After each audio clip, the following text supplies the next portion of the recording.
Hi students, मैं हूं इफ्तिखार और आप देख रहे हैं लूसेंट क्लासेस रेडियो। स्टूडेंट्स, सबसे पहले मैं आप सभी साथियों का फिर एक बार बहुत बहुत स्वागत करता हूं आज के इस क्लास में।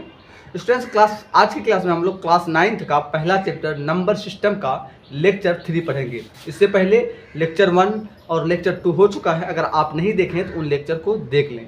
देखिए, लेक्चर 2 में हम लोग पढ़े थे दो परिमेय संख्या के बीच में परिमेय संख्या निकालना, और आज के लेक्चर में हम पढ़ेंगे कि कोई भी परिमेय संख्या को संख्या रेखा में कैसे डिनोट किया जाता है, कैसे दर्शाया जाता है। आज हम लोग इसी कॉन्सेप्ट को सीखेंगे और इसके बाद हम लोग एक्सरसाइज 1.2 को सॉल्व भी करेंगे। तो चलिए शुरू करते हैं आज के इस लेक्चर को। देखिए, संख्या रेखा पर कोई भी संख्या रेखा पर अगर हम परिमेय संख्या को डिनोट करेंगे, जैसे मान लीजिए संख्या रेखा है, ये हो गया 0, ये हो गया 1, ये हो गया 2, इधर होता है -1, ये होता है -2। इस तरीके की जो संख्या रेखा है, तो संख्या रेखा होता क्या है? देखिए, जब कोई रेखा पर संख्या लिख देंगे ना, उसको क्या बोले हम लोग? संख्या रेखा। अब इसी संख्या रेखा पर अगर हम संख्या डिनोट करने की बात करें, जैसे 1 बोलेंगे कहाँ पर है? बोलेंगे यहाँ पर। बोलेंगे अच्छा -2 कहाँ पर है? बोलेंगे यहाँ पर। अगर उसी तरीके से अगर बोलेंगे अच्छा मतलब 2/3 कहाँ है, तो ऐसे में क्या होता है कि हमको इसको सीखना पड़ेगा, मतलब निकालने के लिए जानना होगा। तो हम लोग इसी 2/3 या 5/2 या कोई भी परिमेय संख्या को संख्या रेखा में कैसे लिखेंगे, कैसे दर्शाएंगे, आज हम लोग इसी को दर्शाने के लिए सीखेंगे, ठीक है। लेकिन उससे पहले कुछ कॉन्सेप्ट आप सीखो। देखो, नंबर 1 में दिया नोट नंबर 1। इस नोट को समझिए। आप क्या कह रहा है? यदि परिमेय संख्या का हर बड़ा और अंश छोटा हो, यहाँ पर हो लगा दो, हो तो संख्या 0 और 1 के बीच में होगा, ठीक है। कोई भी संख्या अगर बात करें संख्या रेखा में, ध्यान रखना है कि अगर परिमेय संख्या का हर बड़ा और अंश छोटा होगा तो वो संख्या 0 और 1 के बीच में होता है। क्या बोले? जैसे मान लो हम बोलेंगे 1/2, ये कहाँ होगा? तो हम बोलेंगे 0 और 1 के बीच में, ठीक है। उसी तरह हम बोलता 3/4, ये कहाँ होगा? बोलेंगे 0 और 1 के बीच में। कहाँ पर होगा ये मालूम नहीं, लेकिन 0 और 1 के बीच में होगा। बात समझ रहे हो ना?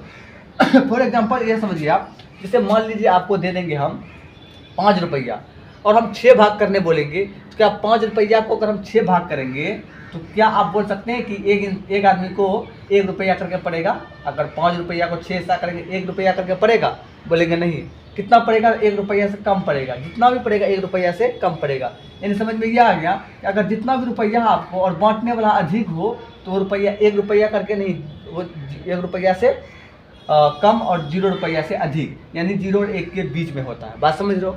ठीक है। अगर ये तो समझ में आ गया आपको कि अगर कोई भी परिमेय संख्या का अंश बड़ा हो, हर छोटा हो, मतलब जैसे 3/4 या 7/8, 8/9, ये सब जो नंबर होगा 0 और 1 के बीच में होगा। कहाँ पर होगा ये हम आगे बताएंगे, इतना आपको समझ में आ जाना चाहिए। अब देखिए आप इसको कह रहे, ये कॉन्सेप्ट नोट नंबर 2 देखिए। कहता है यदि परिमेय संख्या का अंश बड़ा और हर छोटा हो तो उसे पूर्णांक में बदलें, ठीक है। यानी कहने का मतलब ये हुआ कि अब परिमेय संख्या का जो अंश है वो बड़ा है, हर क्या है? छोटा है। अगर अंश बड़ा है, हर छोटा है, तो वो संख्या को हम लोग पूर्णांक में बदलते हैं। क्या मतलब? जैसे ये हो गया, अगर हमको दे दिया 15/4, हम क्या देख रहे हैं? इसका जो अंश है वो बड़ा है, हर क्या है? छोटा है। ऐसे भी इसको क्या करेंगे? हम पूर्णांक यानी हॉल में बदलेंगे। ऐसे हम 15 को यहाँ रख करके डिवाइड करेंगे, 4 तिया बोलेंगे 12, बचा कितना? 3। इस 3 को यहाँ लिख लेंगे और ये जो 4 है यहाँ लिख लेंगे, तो कितना हो जाएगा? 3 पूर्णांक 3/4, यानी 3 होल 3/4 हो गया, यानी पूर्णांक में बदल लिए। दूसरा देखो, अगर हम 5 अगर हम ले लेते हैं 3, अगर ऐसे में यहाँ पर भी देखो, इसका क्या है? अंश बड़ा है, हर क्या है? छोटा है। इसको भी क्या करेंगे? हम 5 को यहाँ रख के भाग करेंगे, 3 कम 3, यहाँ कितना बचा? 2 को यहाँ रख लिए और नीचे 3 ले लेते हैं, हॉल बदल गया ना। यानी अगर परिमेय संख्या का हर बड़ा अंश छोटा होगा तो वो संख्या 0 और 1 के बीच में होगा। अगर परिमेय संख्या का अंश बड़ा हर छोटा होगा तो ऐसे में इसको पूर्णांक में बदल कर तब हम लोग इसको संख्या रेखा में डिनोट करने के लिए, दर्शाने के लिए, मतलब उसको दर्शाएंगे, ठीक है। तो इतना बात आप समझ गए। अगर इतना आप समझ गए, अब हम लोग एक क्वेश्चन आपको बना के दिखाते हैं इन दोनों कॉन्सेप्ट का ध्यान रखते हुए, ठीक है। तो चलिए कुछ क्वेश्चन को देखते हैं। क्वेश्चन क्या है? निम्नलिखित परिमेय संख्या को संख्या रेखा में दर्शाएं। मतलब हमको कुछ नीचे में परिमेय संख्या दिया हुआ है, उस परिमेय संख्या को संख्या रेखा पर दर्शाना है, दिखाना है कि वो संख्या रेखा पर कहाँ पर है। तो सबसे पहले पहला क्वेश्चन में क्या है? 1/2। इसको संख्या रेखा पर लिखना, ठीक है। संख्या रेखा में लिखने के लिए सबसे पहले क्या करें? संख्या रेखा बनाएंगे। देखो संख्या रेखा पर दिखाएंगे तो संख्या रेखा बना लेंगे इस तरीके से। ये हो गया मेरा 0, ये हो गया मेरा 1 और ये हो गया मेरा 2। इधर हो गया मेरा 1 और इधर आगे जाएगा 2, इधर होगा 3, इसी तरह बढ़ते जाएगा। जितना का ज़रूरत है उतने लिख लिए, ठीक है। अब 1/2 को हम संख्या रेखा में लिखेंगे। पहले ये पता करो इसमें ये जो संख्या है कहाँ पर है, 0 और 1 के बीच में है या पूर्णांक में बदलेंगे। तो देखो जब हर बड़ा अंश छोटा रहता है तो ये संख्या 0 और 1 के बीच में होता है, 0 और 1 के बीच में होता है, राइट। अब बताओ 0 और 1 के बीच में होता है तो इसका मतलब संख्या रेखा में कहाँ होगा, ये 0 और 1, ये यहाँ 1 ये 0, इधर माइनस में है तो हम बोलेंगे इसके बीच में होगा, है कि नहीं। ये बात पता चल गया कहाँ पर होगा, 0 और 1 के बीच में। अच्छा 0 और 1 के बीच में कहाँ पर होगा, तो कहाँ पर होगा ये बताइए। इसके लिए हम क्या करेंगे, बताओ हर में कितना है, 2 है तो उसको 2 हिस्सा करेंगे। कितना हिस्सा करेंगे, 2। अच्छा एक लाइन अगर इसमें दे देते हैं 2 हिस्सा नहीं हो गया, देखो 2 हिस्सा हुआ, 2 हिस्सा कर लेंगे। ऊपर में क्या 1 ना, हम क्या बोलेंगे यहाँ से काउंटिंग शुरू करेंगे, यहाँ क्या हो गया 1। यही जो है क्या, ये इसी लाइन को बड़ा कर लेंगे, यही क्या 1/2, कोई दिक्कत। अब दूसरा देखो अब इसमें तो अगला क्वेश्चन क्या है, 3/4। इसको भी संख्या रेखा पहले लेंगे, ले लिए। इसमें भी देखो क्या है, अगर हम बोलेंगे चलो तो ये ले लिए 0, ये ले लिए 1, ये ले लिए 2, लिख लिए, संख्या रेखा ले लिए। और इधर में संख्या मेरा क्या -1। अब ये संख्या को ध्यान से देखो, इसको संख्या रेखा में लिखना 3/4 को। इसमें देखो हर बड़ा है अंश छोटा है। अगर ऐसा है तो हम क्या बोलेंगे, संख्या 0 और 1 के बीच में होगा। क्यों, क्योंकि इसका हर क्या है, बड़ा है अंश छोटा है। 0 और 1 के बीच में होगा तो कहाँ पर होगा, तो 4 जो हर है उसको 4 है तो 4 हिस्सा करो, 1 2 3 देंगे 4 हिस्सा हो जाएगा। तो 1 2 3 4 हिस्सा हुआ, 4 हिस्सा हो गया तो 4 तो हिस्सा कर दिए। ऊपर में क्या है 3, तो बोलेंगे हाँ 1 ये 2 और ये 3, ये लाइन बड़ा कर देंगे। 3 यही ना बात है, 3 है ना, मतलब ये क्या हो गया 3/4। कोई दिक्कत, ये कैसा समझ में आ गया। ये कब हुआ, जब संख्या का हर क्या था, बड़ा था अंश छोटा था। इस टाइप से हम इसको बना लिए, है कि नहीं। अब एक क्वेश्चन और देखते हैं, तीसरा नंबर है। तीसरा नंबर क्वेश्चन देखो, तो तीसरा नंबर क्वेश्चन क्या है, 4/5। अच्छा 4/5 बना लोगे ऐसे ही सेम, क्योंकि इसका भी हर बड़ा है। हम 5 नंबर का बनाते हैं, 5 नहीं चौथा नंबर, ठीक है। चौथा नंबर का बनाते हैं, तो चौथा हम क्या देख रहे हैं, ये 5/2 है। इसको भी संख्या रेखा में लिखना है। तो देखो संख्या रेखा में लिखने के लिए हम क्या करेंगे, संख्या रेखा इस तरीके से बना लेंगे, ठीक है। ये 0, ये 1, ये 2, ये 3, ठीक है। अब ये बताओ कि अब इसको यहाँ पर तो लिखेंगे, उससे पहले ये बताइए कि ये जो संख्या है इसमें अंश बड़ा है, हर क्या है छोटा। अंश क्या है बड़ा और हर क्या है छोटा। ये संख्या को ना पूर्णांक में बदलेंगे, तब किसमें बदलेंगे, पूर्णांक में, बता चुके हैं हम। तो कैसे बदलेंगे, इसको इस तरीके से भाग करेंगे, 5 को यहाँ रखेंगे तो कितना हो जाएगा, 2 दूनी 4 और यहाँ बचेगा 1, ऊपर में 1 नीचे में यहाँ लिख लिए, कितना हो गया मेरा। इसको बदले तो 2 पूर्णांक 1/2, पूर्णांक बदल लिए। इसका मतलब है कि 2 पूरा है, मतलब 2 पूरा मतलब यहाँ से आता 2 तो लेना है, यहाँ से आता क्या ले लिए 2, यहाँ से 2 था तो 2 ले लिए ये वाला।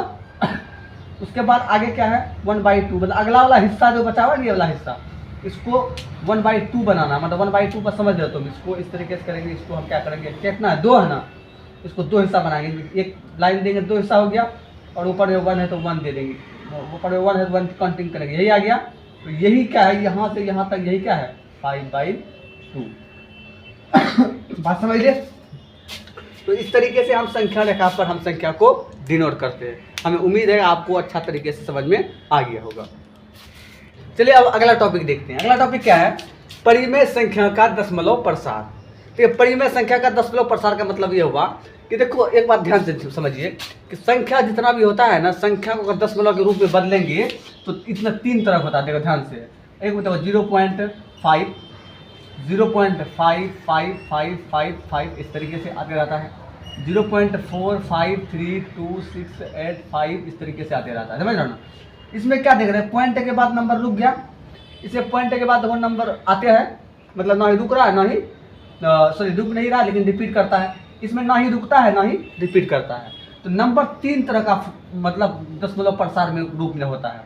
इसीलिए हम क्या बोलते हैं कि ये जो रूप है ना दशमलव प्रसार संख्या का, ये 3 प्रकार का होता है। कितना प्रकार का होता है, 3। अगर संख्या की बात कर रहे हैं, हम वास्तविक संख्या की बात करते हैं, इन वास्तविक संख्या का दशमलव प्रसार कितना हो गया, 3 तरह का। कितना तरह का, 3। अब ये दोनों को हम बोलते हैं परिमेय और इसको क्या बोलते हैं, अपरिमेय। इसका मतलब परिमेय संख्या का कितना हुआ बताओ तो, ये परिमेय संख्या है, तो परिमेय संख्या का दशमलव प्रसार कितना हुआ, 2 प्रकार का। इसलिए बोलेंगे परिमेय संख्या का दशमलव प्रसार 2 है। कितना है? 2, मतलब 2 प्रकार का। नंबर एक हो गया क्या? शांत दशमलव।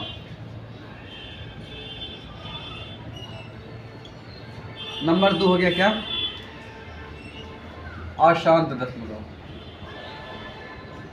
मतलब कितना समझ में आ गया? दशमलव प्रसार कितना, परिमेय संख्या का दशमलव प्रसार कितना तरह होता है? एक शांत, एक अशांत, आवर्ती दशमलव। सॉरी, इसमें आवर्ती लगा देना है। अशांत, आवर्ती दशमलव। कोई दिक्कत? ठीक है। तो परिमेय संख्या का दशमलव प्रसार 2 तरह होता है, एक शांत, एक अशांत आवर्ती दशमलव। शांत क्या होता है? जो दशमलव के बाद रुक जाता है, जैसे 0.6432 रुक गया तो दशमलव के बाद रुक गया, इसको बोलते हैं शांत दशमलव। जो नहीं रुकता, 0.64646464 इस तरीके डॉट डॉट डॉट आते रहता है, 2 संख्या रिपीट हो रहा है, तो ये क्या हो गया मेरा? ना ही रुक रहा है और लेकिन रिपीट करता है, इसको बोलते हैं क्या? अशांत आवर्ती दशमलव। 0.7 0.7 0.7 इस तरीके से आता है, इसको भी क्या बोलते हैं? अशांत आवर्ती दशमलव। 0.743743 इसमें भी क्या देख रहे हैं कि ना ही रुक रहा है लेकिन रिपीट करता है, ये भी क्या हो गया? अशांत आवर्ती दशमलव। 1 डिजिट रिपीट करे या 2 डिजिट रिपीट करे या कितनों भी डिजिट रिपीट करे, रिपीट कर रहा है और रुक नहीं रहा है, इसको क्या बोलेंगे? अशांत आवर्ती दशमलव। अशांत मतलब रुक नहीं रहा है, आवर्ती मतलब दोहराता है, दशमलव मतलब दशमलव। जो दशमलव मतलब ना ही रुकता है और दोहराता है, उसको बोलते हैं अशांत आवर्ती दशमलव। बात समझ रहे ना? तो परिमेय संख्या का दशमलव प्रसार कितना प्रकार का? 2 प्रकार का। बात समझ रहे हो? अच्छा, ये भी क्या है? परिमेय संख्या। ये भी क्या है? परिमेय संख्या। ये दोनों क्या है? परिमेय संख्या। क्योंकि दशमलव प्रसार जो है परिमेय संख्या का ही दोनों पार्ट है, ये दोनों। इसलिए हम ये बोल सकते हैं कि इसका मतलब हुआ कि ये जो परिमेय संख्या शांत दशमलव है, ये परिमेय संख्या है, और ये अशांत आवर्ती दशमलव, ये भी क्या है? परिमेय संख्या है। इसका मतलब इन दोनों को ना हम P/Q के फॉर्म में लिख सकते हैं। क्यों? क्योंकि परिमेय संख्या वही होता है जिसको P/Q के फॉर्म में लिख सकते हैं। तो हम ये दोनों तो दशमलव प्रसार को पहचान गए हैं, लेकिन अब इसको सीखेंगे हम लोग परिमेय संख्या में कैसे बदलते हैं हम लोग शांत दशमलव को और अशांत दशमलव को। बस आप ध्यान दीजिए, इतना आप समझ गए हैं। वीडियो को लाइक कीजिए, ज़्यादा से ज़्यादा शेयर कीजिए और सब्सक्राइब कर लीजिए अगर नया है तो।